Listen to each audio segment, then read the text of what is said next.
کہ اے حسین تیرے مقام رضا کو سلام، تیرے مقام مرضیہ کو سلام۔ ایسا برداشت کیا کہ 3 دن کی بھوک اور پیاس پر صبر کر رہے ہیں حسین۔ جب یزیدی کتوں کی ان کی تلواریں سیدوں کے خون کی پیاسی تھی تو حسین نے اف نہ کیا، کہا تجھے خون چاہیے، لے میں عباس کو دے رہا ہوں، اور خون چاہیے لے میں قاسم بن حسن کو دے رہا ہوں، اور خون چاہیے لے میں علی اکبر کو دے رہا ہوں، اور خون چاہیے لے میں اونو محمد کو دے رہا ہوں، اور خون چاہیے لے میں اپنے لخت جگر علی اصغر کو دے رہا ہوں۔ اے حسین تیری استقامت کو سلام، تیرے مقام رضا کو سلام۔ آپ نے کرامت نہیں دکھائی اور نہ دکھا کے بتا دیا کہ حسین ہونا اور ہے، غلام حسین ہونا اور ہے۔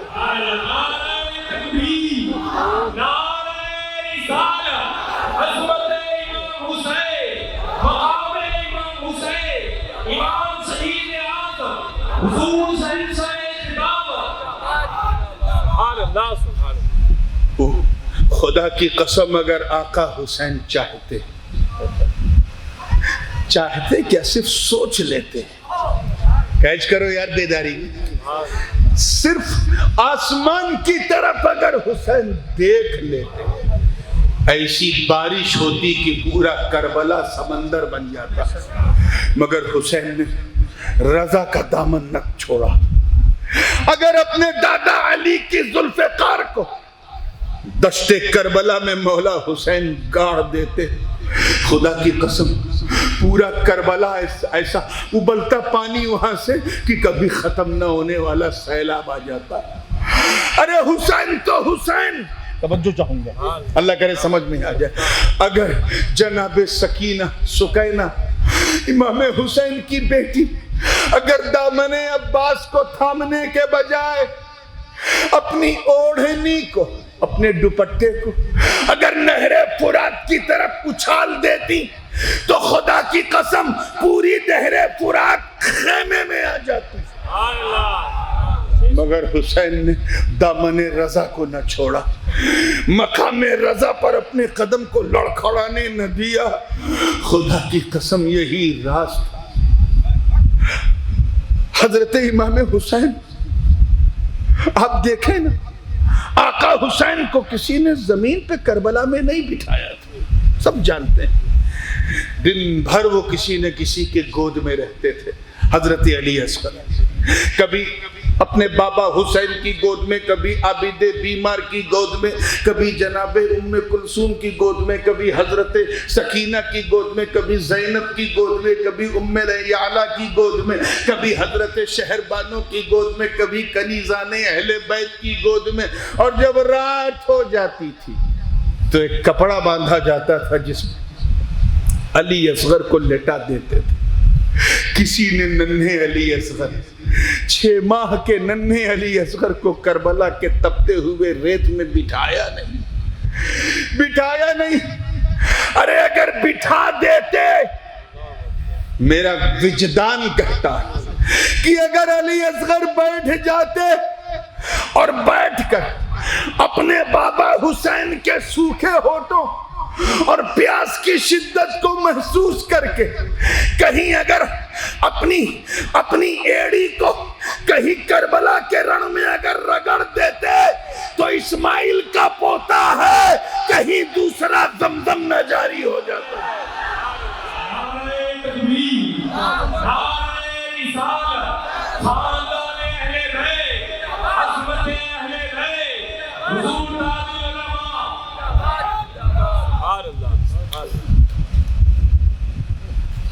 کرامت نہیں دکھائی، استقامت دکھائی۔ زور سے بولو کیا دکھائی؟ کیونکہ استقامت کی شان یہ ہے کہ الاستقامت فوق الکرامہ، استقامت کرامت پہ بھاری ہے، میرا حسین سب پہ بھاری ہے۔ آپ ذرا سوچیں، مقام رضا کی کیفیت کو محسوس کریں۔ کہیں ایسا نہ ہو کہ لوگ یہ تصور کریں کہ حسین کمزور تھے، معاذ اللہ، اس لیے ایسا نہیں کیا۔ ارے حسین نے مہلت دی تھی. کل آپ نے حضور غازی ملت سے سنا ہے نا کہ امام حسین نے تاخیر کی تھی. حضرت نے کیا فرمایا تھا؟ تاخیری موقع دیا تھا, مہلت دیا تھا. وہ جانتے تھے کہ میں صرف مومن نہیں, میں دین ہوں. میرا قتل ہو گیا تو قتل دین ہو جائے گا اور اس کے بعد مغفرت کا دروازہ بند ہو جائے گا. حسین مہلت دے رہے تھے. ابن خلدون کو اٹھا کے دیکھو, ابن جریر طبری کے اتہاس کو پڑھ کے دیکھو, ابن ہشام کو پڑھو, مقتل کو پڑھو, مشہد کو پڑھو, البنایہ والنہایہ پڑھو, ابن کثیر کو پڑھو. جن جن لوگوں نے مارکہ کربلا پہ قلم چلایا ہے ان سارے اتہاس کاروں کو پڑھو. تمہیں پتہ چلے گا کیا پاور تھا حسین کا. آقا حسین, اللہ اکبر مولا حسین, جب دشت کربلا کی طرف بڑھے, جب سب کچھ لٹ چکا تھا, اور نہ محمد بھی نہیں, علی اکبر کی جوانی بھی نہیں تھی, قاسم بن حسن کا لاشا خون میں نہا چکا تھا, عباس کے بازو کٹ چکے تھے, کچھ بچا نہ تھا. کہیں حسین کو لوگ کمزور نہ سمجھیں, کہیں اسے کمزور ناتوا نہ سمجھیں. شہزادہ گلگو قبا, راکب دوش مصطفیٰ, نائب محمد مصطفیٰ صلی اللہ علیہ وسلم جناب مولا حسین نے اپنی بہن جناب زینب کے ہاتھوں کو چوما اور چوم کے اشارہ کیا کہ بہن اب ان میں گہنے نہیں, زیور نہیں, کوفیوں اور شامیوں کی زنجیریں لگنے والی ہیں. جناب زینب نے اپنے بھیا آقا حسین کی گردن کو چوما اور کہا اے بھیا, یہ وہی گردن ہے جسے نانا جان علیہ السلام چوما کرتے تھے, اب اس پر شبر کا خنجر چلنے والا. اس کے بعد ایک طائرانہ نظر اپنے خیمے کی طرف ڈالی, اپنی بیویوں سے کہا اے بیویوں, اپنا حق مجھے معاف کرو, میں اپنا حق تمہیں معاف کرتا ہوں. میں تم کہو تو میں تمہیں طلاق دے دوں, کیونکہ میں جانتا ہوں کہ اگر میں نے طلاق نہ دی ہے تو تم لوگ کبھی شادی نہیں کرو گی میری شہادت کے بعد.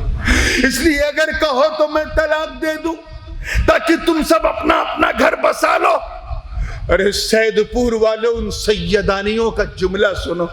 مارکہ کربلا کا مورخ لکھتا ہے کہ شہر بانو ہوں یا ام لیلہ, ام رباب ہوں, آگے بڑھ کے کہتی ہے آقا حسین ہمیں آپ سے طلاق نہیں چاہیے.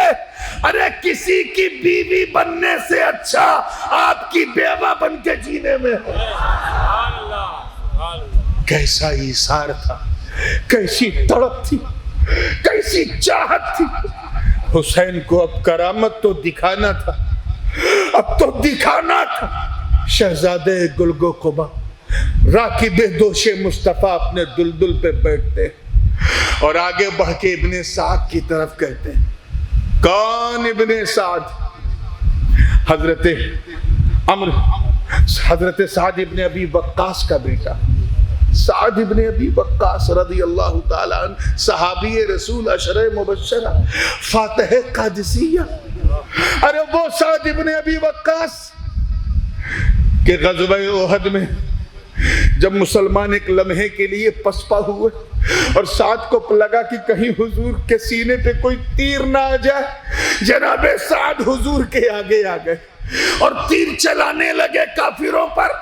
پیچھے سے حضور تیر دیتے جا رہے ہیں, سعد چلاتے جا رہے ہیں. حضور نے پوچھا اے سعد کیا تجھے نہیں معلوم اللہ نے میرے آگے کھڑے ہونے کو منع کیا ہے, لا تقدموا بین یدی اللہ ورسولہ, اور تو میرے آگے ہے. تو سعد کا عشق بھرا جواب سنو. عرض کرتے ہیں آپ پر میرے ماں باپ قربان, جب مجھے لگتا ہے کہ تیر ادھر سے آئے گا تو میں دائیں ہاتھ پہ چلا جاتا ہوں, جب لگتا ہے کہ بام ہاتھ سے آئے گا تو میں ادھر چلا جاتا ہوں، جب لگتا ہے پیچھے سے آئے گا تو میں پیچھے چلا جاتا ہوں، اور جب یہ خیال آتا ہے کہ کہیں کوئی بدبخت آپ کے سینے علم نشرح کو لہو لہان نہ کر دے تو میں حد ادب بھول کر آپ کے آگے آ جاتا ہوں، آپ مجھے معاف کریں۔ اتنا سننا تھا۔ مورخ لکھتے ہیں، حدیث کے الفاظ ہیں، بخاری و مسلم کے متفق علیہ حدیث، جناب رسول تیر دیتے جا رہے ہیں اور کہتے جا رہے ہیں، اے سعد تو مجھے بچانے کے لیے آگے آ گیا ہے۔ سن ساری دنیا اپنے ماں باپ مجھ پہ قربان کرتی ہے، مگر اے زمین و آسمان گواہ ہو جاؤ، فدا کا بھی و امی یا سعد، محمد کے ماں باپ تجھ پہ قربان۔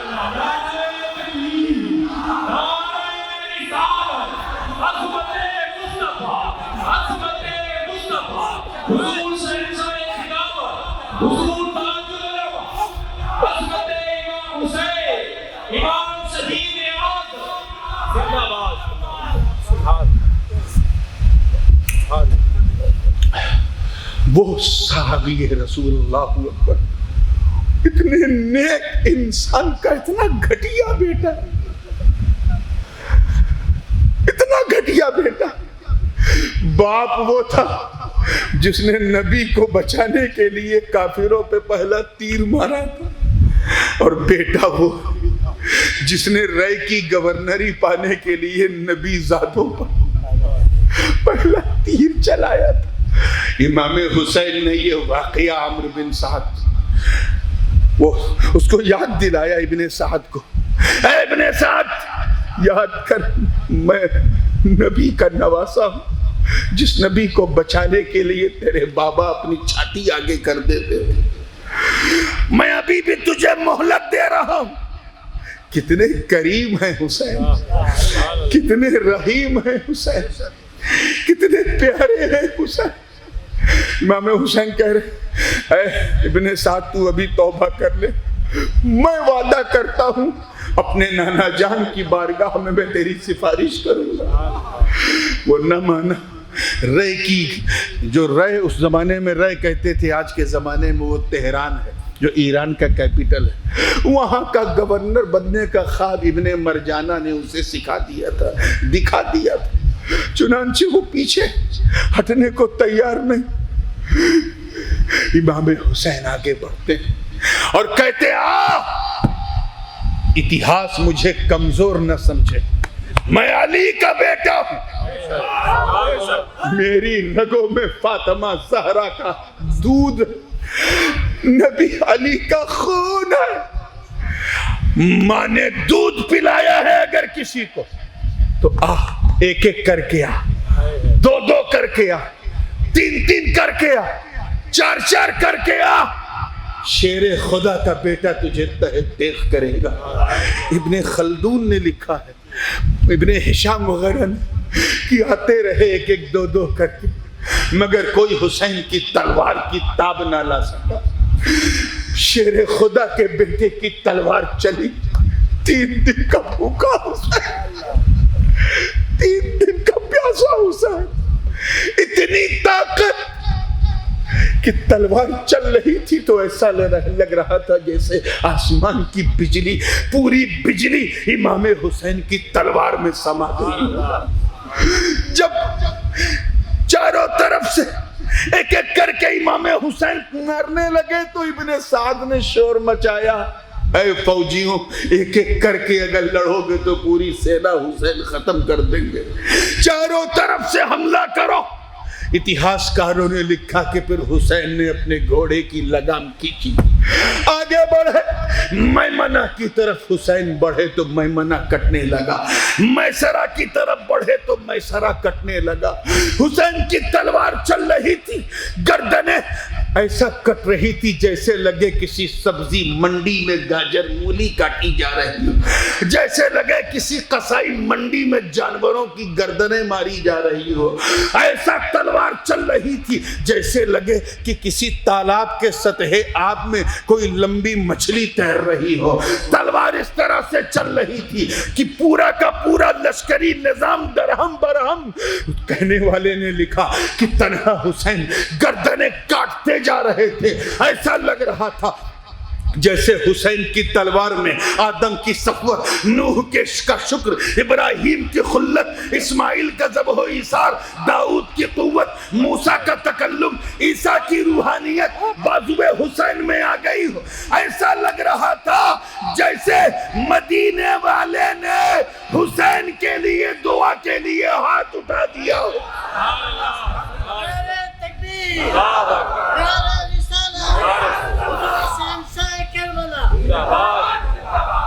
ایسا لگ رہا تھا جیسے ابو بکر و عمر، عثمان و حیدر حسین کے دائیں بائیں آ گئے ہو اور کہہ رہے ہو بیٹا حسین تو اکیلا نہیں ہے. وہ تلوار جسے 3 دن کی پیاس نہ روک سکی چلتی رہی.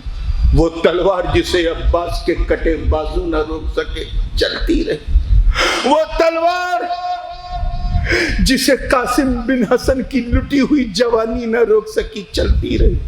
وہ تلوار جسے 3 دن کی بھوک اور پیاس نہ روک سکی چلتی رہی. وہ تلوار جسے اہل بیت کا لٹا کنبا نہ روک سکا چلتی رہی.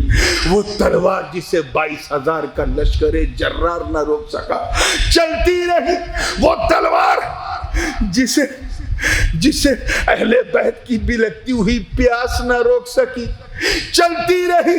اچانک وہ تلوار رک گئی جب چاروں طرف سے تیروں کی برسات ہوئی. 70 یا 72 تیر مولا حسین نے اپنے سینے پہ لیے. سجدے شکر میں چلے گئے. حسین بدبخت نے حسین کے گلے کو کاٹ دیا. انا للہ و انا الیہ راجعون. ذرا دیکھ کیسے لوگ تھے خط لکھ کے بلایا تھا حسین کو اور پھر خوف و ہراس کے مارے حسینی ہی کے جان کے دشمن بن گئے. نیزے پر حسین کے سر کو بلند کیا. یہ حسین کی سر بلندی کا علم تھا جسے حسینی لے کے آج بھی چلتا ہے. جلوس نکلا. ملکہ جناب سیدہ کائنات کی بیٹی زینب، ان کا تو سب کچھ لٹ چکا تھا. کس شان کی سواری پہ بیٹھ کے آئی تھی اور اونٹ کی ننگی پیٹھ پہ جناب زینب کو بیٹھا دیا گیا. حضرت عابد بیمار کو بھی اس پہ بیٹھایا گیا.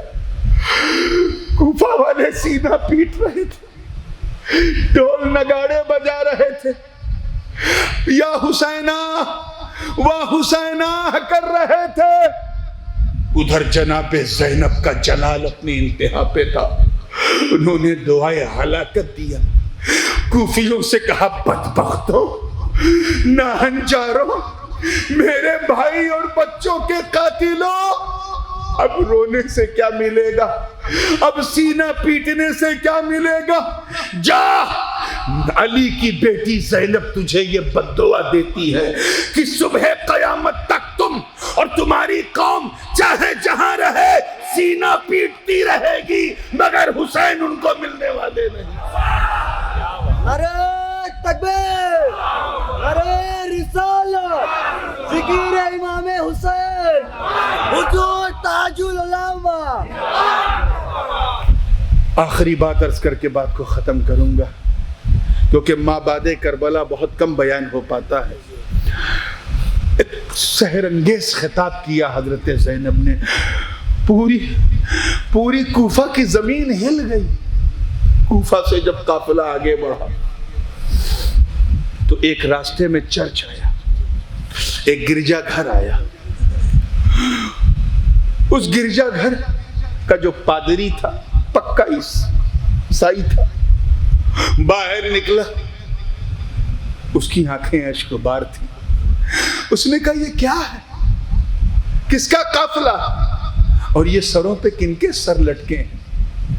کہا یہ علی کے بیٹے محمد مصطفیٰ کے نواسے حسین کا سر ہے جس نے بغاوت کی تھی حکومت کے خلاف. ہم نے سزا کے طور پہ اس کا سر کاٹ دیا.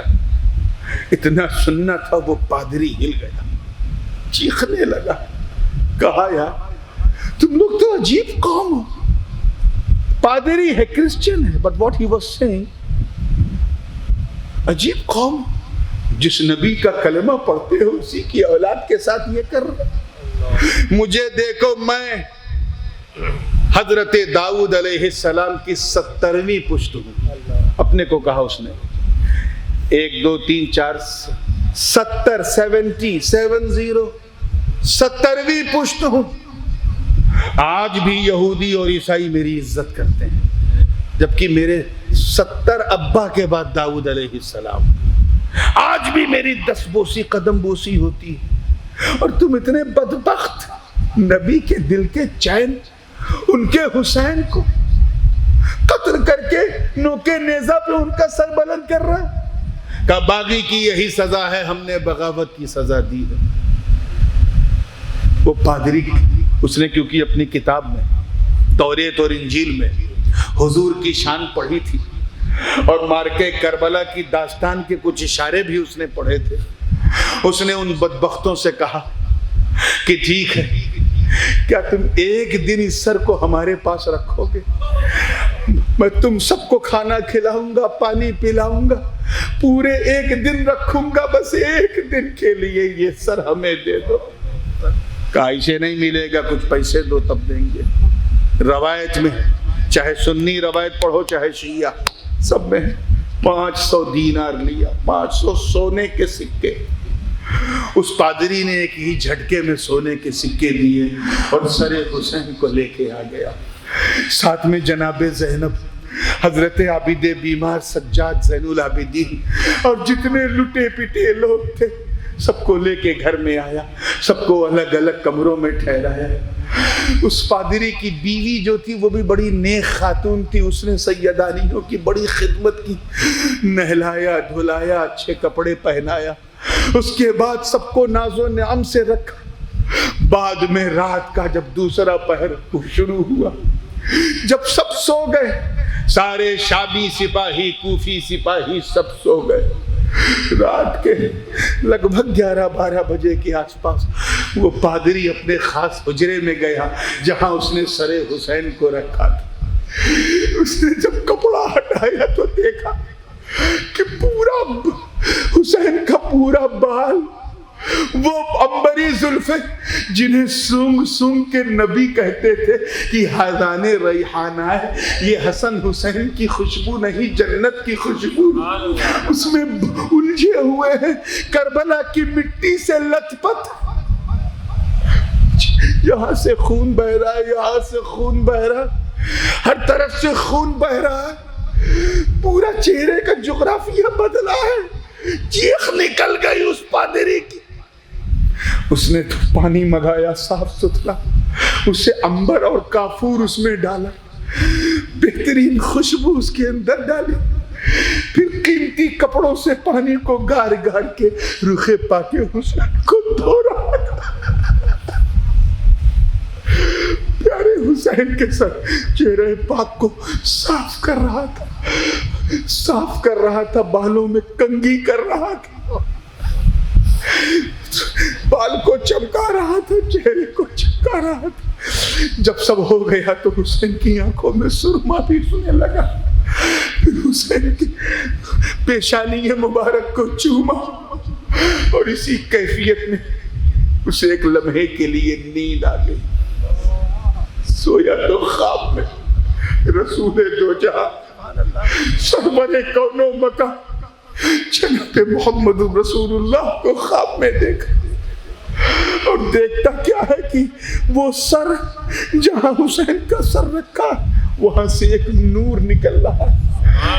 وہ نور سیدھا رخ پاک مصطفیٰ آپ کی پیشانی تک جا رہا ہے. نبی کی آقا مسکرا کے اس پادری کی پیٹھ تھپ تھپاتے ہیں اور کہتے ہیں پادری تجھ سے کروڑ, تو ان بدبخت کلمہ پڑھنے والوں سے کئی گنا بہتر نکلا. انہوں نے میرے حسین کو 3 دن پیاسا رکھا, ان ظالموں نے میرے حسین کو اس کے بچوں کو قتل کر دیا, مگر تو نے میرے حسین کی عزت کی، تو نے اسے نکھارا ہے، چہرے کو سنوارا، پیار سے دیکھا۔ میں تجھے بشارت دیتا ہوں اے پادری، چہرہ حسین کے تقدس کی قسم، جہاں میرے صحابہ ہوں گے جنت میں، وہاں تو بھی میرے ساتھ ہوگا۔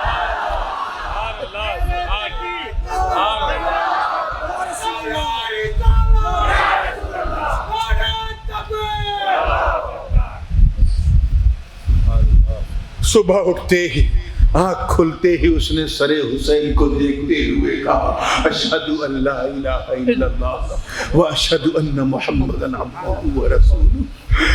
نقشہ بدل چکا تھا، کیفیت چینج ہو چکی تھی، اب وہ پادری نہ رہا، اب تو وہ مسلمان ہے، حسین کو دیکھنے والا جنتی۔ اے آقا حسین، آپ کی استقامت کو سلام، گردن دے کے بھی آپ اتنے شکتیشالی، اتنے مہان، اتنے طاقتور کہ اگر زخمی چہرہ کوئی غیر مسلم بھی پیار سے دیکھ لے تو کوثر و سلسبیل کا حقدار بن جاتا ہے۔ نعرہ تکبیر، نعرہ رسالت، عظمت امام حسین، امام شہید اعظم، حضور تاج العلماء۔ جب حسین سے محبت کرنے والا پادری ایسا ہو سکتا ہے تو قادری کیسا ہو؟ جس نے غوث و خواجہ کی زمین پر اپنے آپ کو بالکل بیچ دیا ہے، وہ کیسا ہوگا؟ رات کافی ہو گئی ہے، غم کہتے ہیں، میرے دادا اکثر فرمایا کرتے تھے کہ جب غم حسین میں کبھی بھی حسینی محفل میں بے ساختہ جب آنسو چھلک جائے تو وہی تقریر روک دیا کرو تاکہ اس غم کی لذت کچھ دیر تک باقی رہے۔ وآخر دعوانا ان الحمدللہ رب العالمین۔ السلام۔